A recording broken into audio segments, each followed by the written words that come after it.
Nesër mblidhet Komisioni për Reformën Zgjedhore. Shumica ftesë opozitës jashtë kuvendit. Partia Demokratike refuzon pjesëmarrjen. Komisioni i legjitim të pranohen 5 pika tona. Rama u shpall luftë prokurorëve e gjyqtarëve të korruptuar. Kryeministri propozon ligj të veçantë për grupin e kap çfarë të kapësh. Nxënësit në Shkodër u helmuan nga salmonela. Del raporti parapraki i SHP-s, evidentohet helmim nga ushqimi. Pas fitores Albin Kurti paralajmëron, unë kryeministër, koalicion me LDK ose zgjedhje të reja. Kryetari vetëvendosjes flet për bashkimin kombëtar.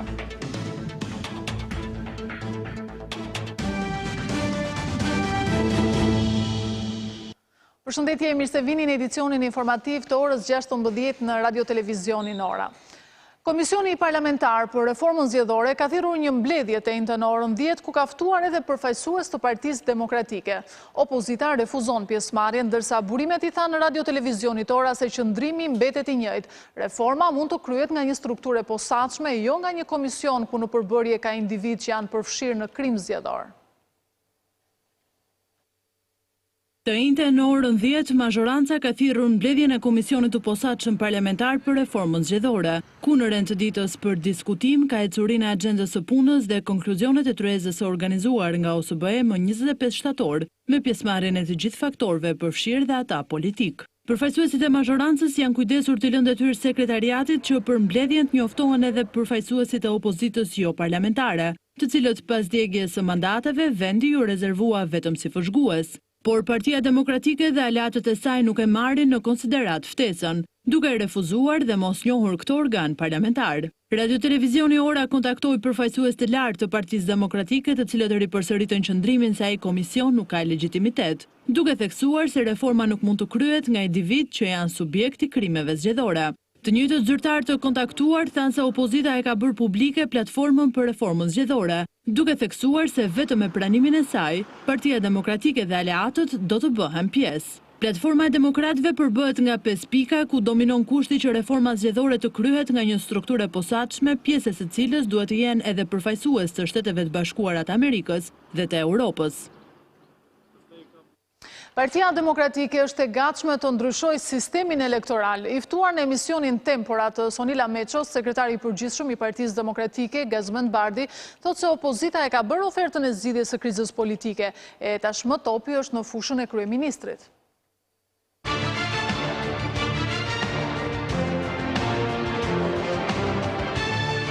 Opozita është e gatshme të rishikojë dhe sistemin zgjedhor. Kështu deklaroi në studion e emisionit Tempora të Sonila Meços, sekretari i përgjithshëm i Partisë Demokratike Gazmend Bardhi. A do shkojmë vetëm të rekomandimet e thjeshta të dirit ose OSBE-s, të cilat janë kësaj dhomës të ndryshojnë ngjyra, apo të ndryshojmë sistemin zgjedhor që duan shqiptarët dhe të ndryshojmë ligjin e partive dhe financimin zgjedhor, siç është kërkuar dhe në paketën e PD-s të këtu dy të fundit, në mënyrë që t'ju japim mundësinë që minimalisht kemi standardin e Kosovës. Në paketën e PD-s është propozuar një. Jo të trija.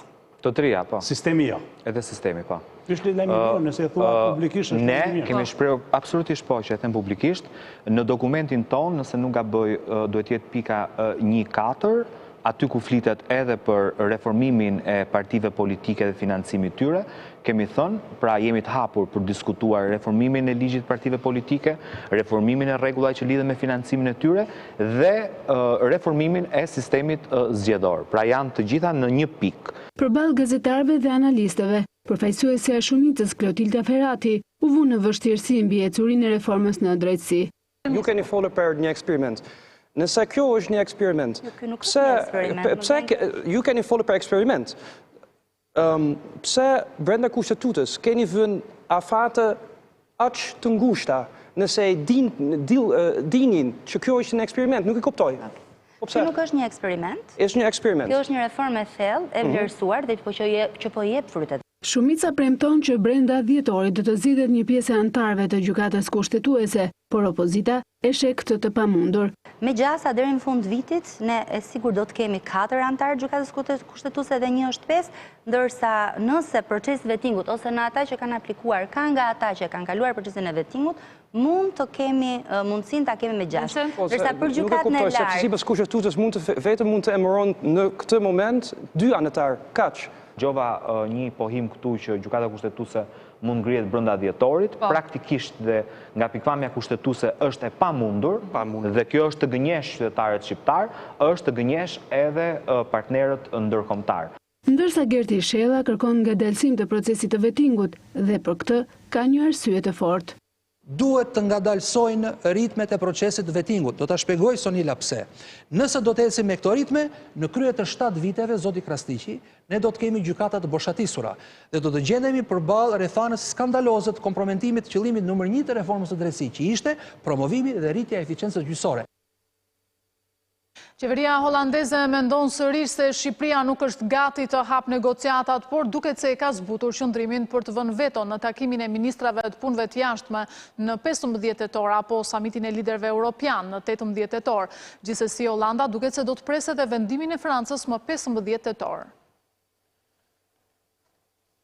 Qeveria holandeze mendon se Shqipëria nuk është gati për hapjen e negociatave, por ka ende paqartësi nëse do të verë veton për këtë vendim në takimin e ministrave të punëve të jashtme në 15 tetor apo samitin e liderëve europian në 18 tetor. Pikërisht në datën 15 tetor do të jetë Franca që ka parashikuar diskutimin për Shqipërinë, e cila sipas ekspertëve mund të ndikojë edhe tek vendimi i Hollandës. Ministri i punëve të jashtme të Hollandës, Stef Blok, ishte të martën i ftuar për këtë çështje në Komisionin Parlamentar për Çështjet Europiane të Parlamentit Holandez, ku pyet nga deputetët nëse duhen hapur negociatat e antarësimit me Shqipërinë apo jo. Ministri shmangu një përgjigje të drejtë për veto ndaj Shqipërisë, por ndryshe nga përgjigjja për Maqedoninë, lart kuptohet se Shqipëria nuk është në nivelin e duhur për hapjen e negociatave. I pyetur nga deputetët e 3 partive të koalicionit qeveritar nëse mbetet në fuqi mocioni aprovuar nga 2/3 e deputetëve holandez për Shqipërinë, Bloku shpreh se ky mocion mbetet në fuqi. Vendet kandidate duhet të përmbushin kushtet strikte përpara se të bëjnë një hap tjetër në procesin e integrimit. Holanda ndjek në mënyrë kritike progresin e të dyja vendet dhe është e mendimit se Këshilli duhet të vlerësojë secilin vend sipas meritave të veta. Ndërsa për Maqedoninë e Veriut, Holanda vlerëson se progresi është inkurajues, për Shqipërinë shprehet se duhet bërë edhe më shumë. Këshilli ka parashtruar një sër kriteresh për të përmbushur nga Shqipëria përpara hapjes së negociatave. Holanda e mirëpret punën e madhe dhe hapat e ndërmarra në vitin e fundit. Holanda mendon se më shumë punë duhet bërë në luftën kundër korrupsionit dhe krimit të organizuar. Të martën qeveria shqiptare ju drejtua sërish Hollandës, por këtë herë përmes një letre me firmë të antareve gratë kabinetit, ku shpreh se nëse çelja e negociatave nuk do të arrijë nga Shqipëria, kjo do të ishte fitore forcave të errta edhe brenda vendit. Kryeministri Edi Rama e ka cilësuar sërish një problem të brendshëm të vendeve skeptike dhe veçanërisht Hollandës, faktin që dyshohet për të dhënë një po për çeljen e negociatave me Shqipërinë. Nga foltorja e parlamentit, kryeministri ka qenë jashpër me atë që ai e quajti KÇK, grupin e prokurorëve dhe gjyqtarëve të korruptuar. Edhe pse hapja e negociatave mes Shqipërisë dhe Bashkimit Evropian mbetet ende në pikpyetje për shkak të Francës dhe Holandës, kryeministri Rama ka siguruar firmën Aleksandar Vučić dhe Zoran Zaev për Schengenin ballkanik, por pak orë para nisjes drejt Serbisë, kryeministri Rama në foltorën e parlamentit me pasigurinë e tij për vendimin e 2 vendeve skeptike, tregoi që diskutimet në Komisionin Holandez për Shqipërinë i kishte parë si një tablo me ngjyrat politike të Hollandës. Se të gjitha fjalimet e bëra në parlament i janë drejtuar elektoratit të atij vendi. Nuk ka lidhje fare, po fare, me çfarë kemi bërë apo çfarë nuk kemi bërë ne. Fare.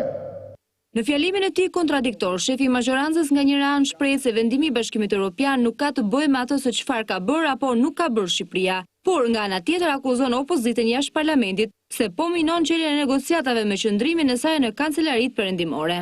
Ka një ndryshim të madh qasja e opozitës në vendin fqinj dhe qasja e opozitës këtu për të minuar pikërisht çeljen e negociatave. Opozita në Maqedoninë e Veriut nuk merr rrugët e Europës për të bërë të pabërën për vendin e vet. Por prej 2 javësh, Edi Rama është zotuar që do të ndëshkojë me çdo çmim prokurorët dhe gjyqtarët e korruptuar dhe për të bërë realitet të, kryeministri kërkoi ndihmën e parlamentit. Është organizata KÇK. Ky parlament do ta shpalli grup në kërkim. Nuk janë as 2, as 5, as 10, as 50, as 100. Janë qindra. KÇK-ja Është grupi më i madh kriminal në Shqipëri. Për këtë nisje Edi Rama është i bindur se do të marrë edhe mbështetjen e ndërkombëtarëve, pasi sipas tij reforma në drejtësi kërkon kohë derisa të ngrihen institucionet të cilat do të kërkojnë llogari ndaj prokurorëve dhe gjyqtarëve të inkriminuar. Partia Demokratike akuzoi kryeministrin Edi Rama se ka vënë në kontroll prokurorinë. Enkelejda Libea i tha se organi i akuzës ka stopuar verifikimin e kriminalëve të Edi Ramës në të paktën 3 bashki të vendit, të cilët ende qëndrojnë në detyrë për shkak të mosveprimit të prokurorisë. Partia Demokratike akuzoi ashpër prokurorinë e përgjithshme duke theksuar se me urdhër të kryeministrit ka stopuar verifikimin e 3 kryebashkiakëve të akuzuar për të shkuar kriminale. Enkelejda Libea ju referua rasteve të Vorës dhe të Vaut të Dejës, ndërsa tha se pavarësisht fakteve publike, kryebashkiakët e inkriminuar vazhdojnë të qëndrojnë në detyrë. Megjithëse kanë kaluar disa javë nga denoncimi i tyre, kriminalët e Ramës vazhdojnë të drejtojnë bashkitë. Vazhdojnë të mos përballen me drejtsinë për shkak të mos veprimit të prokurorisë. Alibea shkoi edhe më tej me akuzat duke theksuar se prokuroria nuk ka kryer asnjë veprim edhe për krimet elektorale të 30 qershorit, ndonse faktet janë bërë publike. Rastet flagrante të blerjes votave, presionit mbi administratën, shkeljen flagrante të ligjit nga komisionerët e gjitha niveleve, manipulimin e votave në 30 qershor, por organi prokurorisë nuk ka bërë asnjë veprim. Deri tani nuk ka asnjë procedim penal të regjistruar. Deri tani nuk ka asnjë person të hetuar, deri tani nuk ka asnjë person të arrestuar. Sipas PD-s, nën kontrollin e Ramës po veprohet kundër vullnetit të BE-s për nisjen e negociatave të antarësimit me Shqipërinë.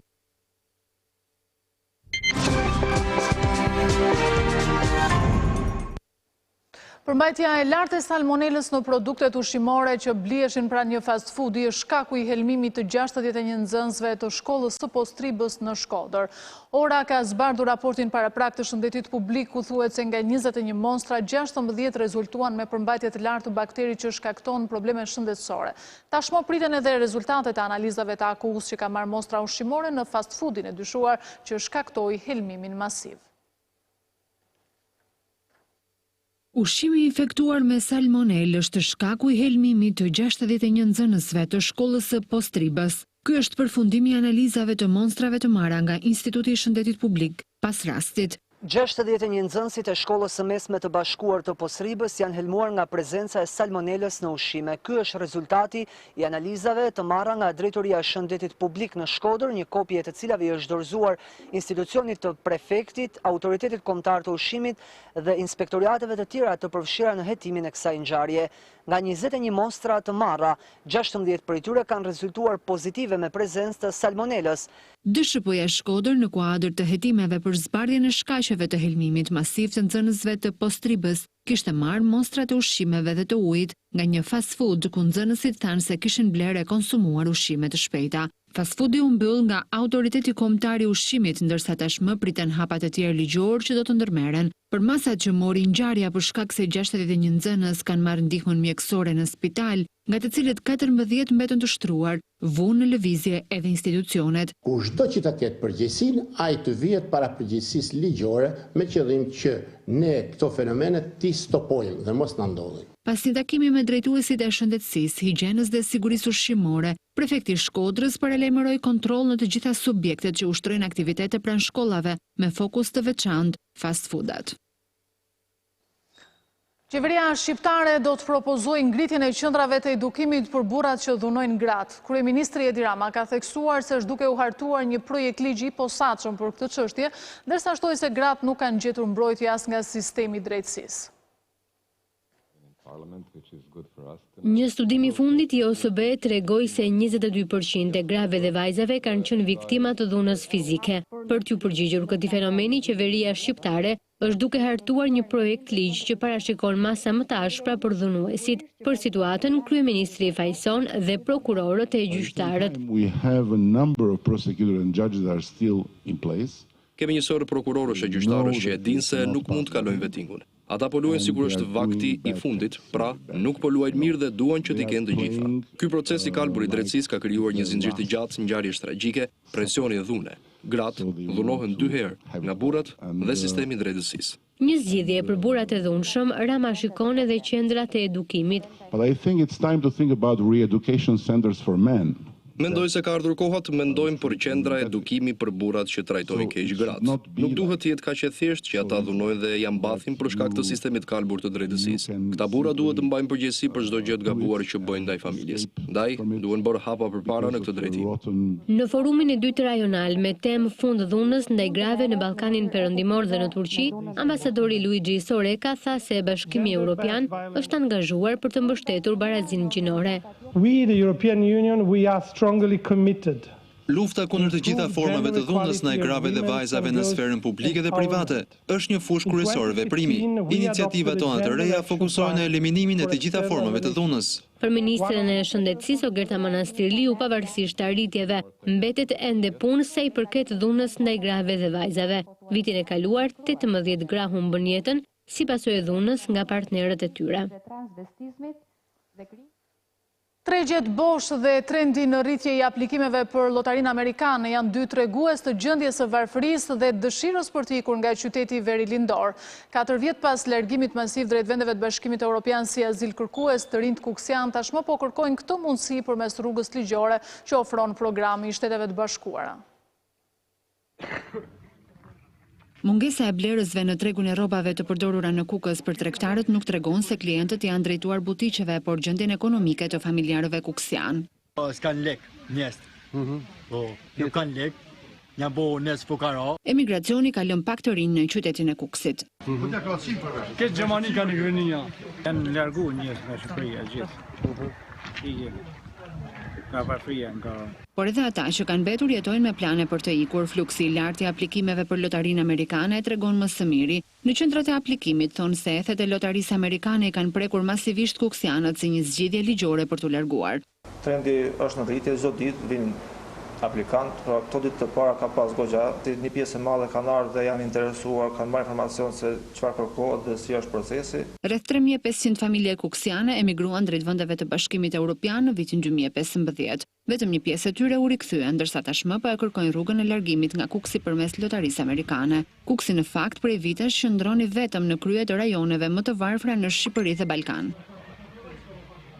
Fermerët e Korçës që këtë vit kultivuan qep thonë se po rrezikojnë falimentimin. Një pjesë e prodhimit sipas tyre po u kalbet që tani në tetor, për këtë ata fajsojnë cilësinë e dobët të farrave. Është tetor dhe kultivuesit e qepës në fushën e Korçës thonë se kanë hedhur 10 kuintal në kanale. Fermerët thonë gjithashtu se prodhimi nisi të kalbet pasi e mblodhen nga ara. Për këtë gjendje ata fajsojnë farrat sipas tyre të skaduara, ndaj kërkojnë më shumë kontrolle nga institucionet e bujqësisë. Këtë është e mbaruar, çfarë skaduar? Shkon të çështë. Çfarë? Nuk ka rrinë këtë gjendje ndonjëherë, qepa. Në 13 vjeç po punoj unë. Nuk ka rrinë. Asnjë, kam mbjellur me 3 hektar, 4 hektar. Ky fermer nga Sherasi thotë se kjo situatë si ka ndodhur asnjëherë në 13 vite që ai kultivon qepën. Si që vjetë nuk ka ndodhur asnjëherë. Edhe kemi përdorur të njëjta ilaçe. Smundja nuk na e zunë që atje në vend, se i përdorim shumë ilaçe. Mi po e kështë brenda. Nuk ka fara brenda. Fermerët thonë se këtë vit janë të humbur dhe do të duhet të marrin kredi për të paguar punëtorët pasi shitjet nuk i mbulojnë shpenzimet. Kam hedhur 20 milion leka, unë nuk marr dot lekat që të shloj punëtorët, po them. Tashi të marr kredi në bankët që të shloj punëtorët, se s'kam kut. Mungesa e tregut për shitje ndër vite i ka detyruar fermerët e Korçës të hedhin prodhimin bujqësor. Kjo ka bërë që disa prej tyre të heqin dorë nga toka. Kur jam djegur nga kjo punë, që i flaka 2 vjet rresht, edhe nuk merrem me këtë punë. Kam arritur të mbetuar, që edhe për të ngreja nuk po mbill me. Me të njëjtën problematik këtë vit në Korçë u përballen edhe fermerët që kultivuan patate, që është dëmtuar nga krimbi i zi. Rreth 48 drejtor, 9 drejtor dhe kandidat do t'i nënshtrohen trajnimit të detyrueshëm për afro 9 muaj. Një vit nga miratimi i vendimit nga qeveria Rama, drejtorët e Tiranës janë të parët që do të kalojnë këtë trajnim. 48 drejtor dhe 9 drejtor të sistemit parauniversitar në Tiranë do të nisin në nëntor trajnimin e detyrueshëm në atë që njihet si shkolla e drejtorëve. Trajnimi zgjat 9 muaj dhe në përfundim do të pasohet me provimin e certifikimit. Të gjithë drejtuesit aktual duhet të jenë pjesë e këtij programi trajnimit të detyrueshëm dhe procesit të certifikimit dhe më tej kushdo që aspiron për të bërë drejtues nuk mund të hyjë në rolin e drejtuesit pa kaluar pikërisht këto filtra. Është domosdoshmëri, është një program trajnimi i cili është ndërthurur në orë teorike me internship apo me praktikën profesionale. Drejtoria Doriana Matraku thot se provimi mund të jepet vetëm 2 herë dhe nëse kandidatët nuk rezultojnë kalues, rrezikojnë vendin e punës. Në rastin e mos mbarimit me sukses të themi të programit të trajnimit, jepet dhe një mundësi kandidatit për të ndjekur module të caktuara. Më pas, në procesin e certifikimit, ai ka të drejtë të hyjë vetëm 2 herë dhe në rast të kundërt, nëse dhe herën e dytë nuk kalon me sukses provimin e certifikimit, atëherë sigurisht që rrezikohet dhe pozicioni i tij i punës. Aplikimet për programin e trajnimit të detyrueshëm përfundojnë më 11 tetor. Në Rangvendi janë rreth 2500 drejtorë dhe nëndrejtorë, të cilët ligji detyron të kryejnë shkollën e drejtorëve.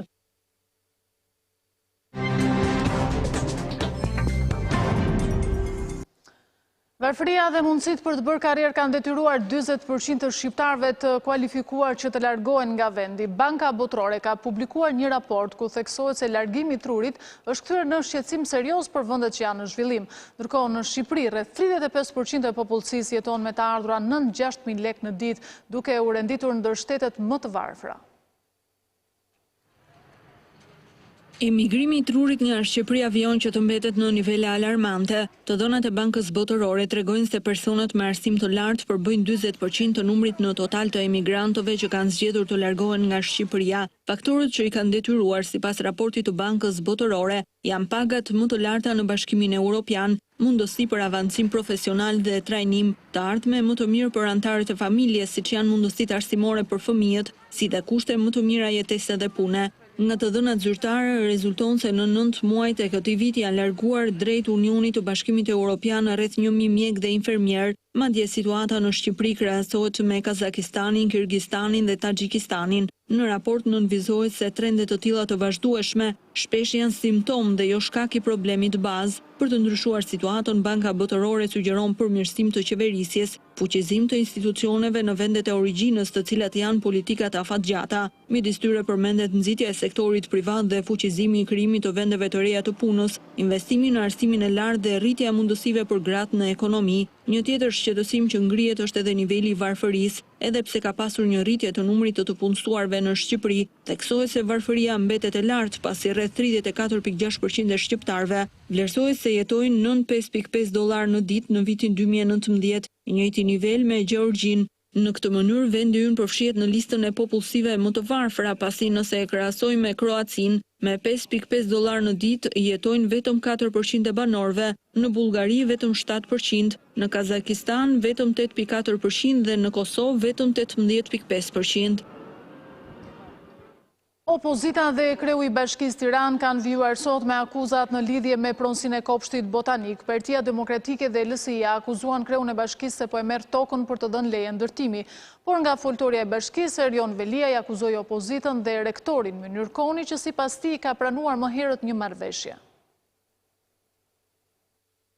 Opozita dhe kreu i Bashkisë Tiranë kanë shkëmbyer sërish akuza sot në lidhje me pronësinë e kopshtit botanik. Më herët ishin ish deputeti Luciano Boçi dhe kryetaria e Lëvizjes Socialiste për Integrim Monika Kryemadhi, që hodhen akuza në adresë të kreut të Bashkisë që po e merr këtë hapësirë për të pastruar lekët nëpërmjet ndërtimeve. Edi Rama dhe Erion Veliaj po rrëmbejnë me dhunë shtetërore kopshtin botanik, pronë e Universitetit Tiranës, për ta shndruar këtë nga një zonë të gjelbërt dhe të rëndësishme për interesa akademike në një shesh për kullat e betonit. Ky vendim i qeverisë së Edi Ramës grabit 15 hektar kopshtit botanik me synimin për të pastruar aty në fushën e ndërtimit me miliona euro parat pista.